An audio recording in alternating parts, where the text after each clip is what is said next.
প্রিয় ভিউয়ার্স, কেমন আছেন আপনারা? আশা করি সকলে ভালো আছেন। তো আবারও এসেছি আপনাদের সামনে একটা সুন্দর গল্প নিয়ে। তো চলুন আজকের গল্প শুরু করা যাক। গল্প হচ্ছে সকলের রুজি সুনির্ধারিত। বর্ণিত আছে হযরত আলী রাদিয়াল্লাহু তাআলা আনহু টাকার প্রয়োজনে ঘোড়ার হাটে নিজের ঘোড়াটি বিক্রি করতে গেলেন।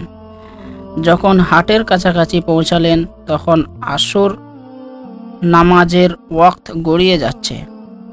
সামনেই দেখলেন একটি মসজিদ, তাই মসজিদে নামাজটা পড়ে নেওয়ার ইরাদা করলেন। তারপর ঘোড়াটা বাঁধার জন্য একটি গোঁজ খুঁজতে লাগলেন, কিন্তু পেলেন না। সামনে দেখলেন একটি ব্যক্তি দাঁড়িয়ে আছে। তাকে বললেন, ভাই সাহেব, আমার ঘোড়াটা একটু ধরবে? আমি নামাজটা একটু পড়ে নিই। লোকটা রাজি হলো ও ঘোড়ার দড়ি ধরে দাঁড়িয়ে রইল।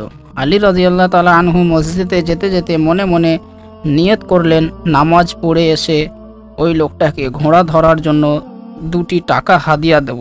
নামাজ শেষ করে হযরত আলী রাদিয়াল্লাহু তাআলা আনহু মসজিদ থেকে বেরিয়ে এসে দেখলেন সেই লোকটাও নাই আর ঘোড়াটাও নাই। মনে মনে আফসোস করে বললেন, দোষটা আমারই, আমি বোধহয় নামাজ পড়তে দেরি করলাম, তাই সে ধৈর্যহারা হয়ে ঘোড়া ছেড়ে পালিয়ে গেছে।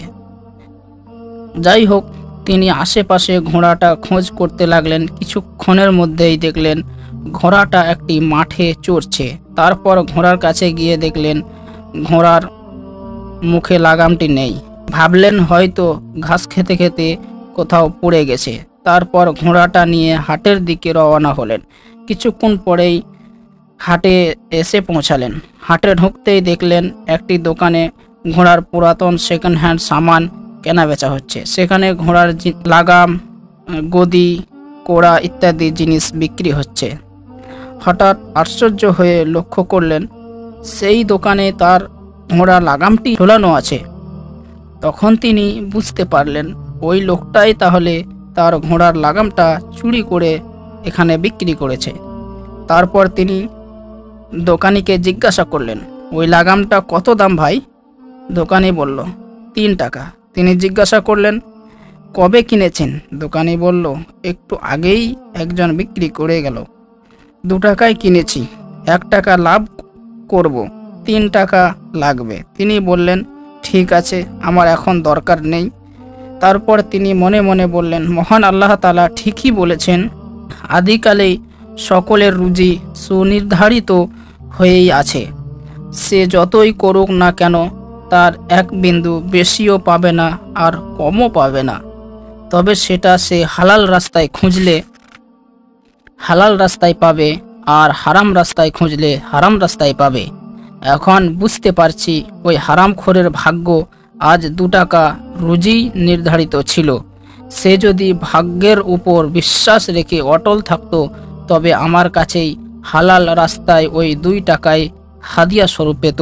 কিন্তু সে বিশ্বাস রাখতে পারেনি, তাই সেই 2 টাকায় হারাম রাস্তায় কামিয়েছে, 1 টাকাও বেশি কামাইতে পারেনি।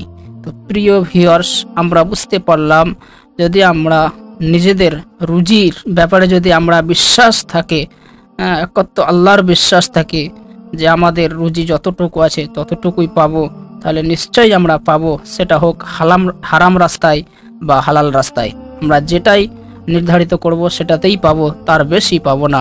এই ঘটনা থেকে আমরা বুঝতে পারলাম। প্রিয় ভিউয়ার্স, আশা করি ঘটনা থেকে আমরা অনেক কিছু শিখতে পারলাম, বুঝতে পারলাম। ভিডিওটা যদি খুবই ভালো লেগে থাকে তো অবশ্যই আমার চ্যানেলটিকে সাবস্ক্রাইব করবেন এবং পাশে থাকা বেল আইকনটা বাজিয়ে দেবেন, আর বেশি বেশি করে বন্ধু বান্ধবের কাছে শেয়ার করে দেবেন। তো ভালো থাকবেন, সুস্থ থাকবেন। আবার আসবো পরবর্তী গল্পতে।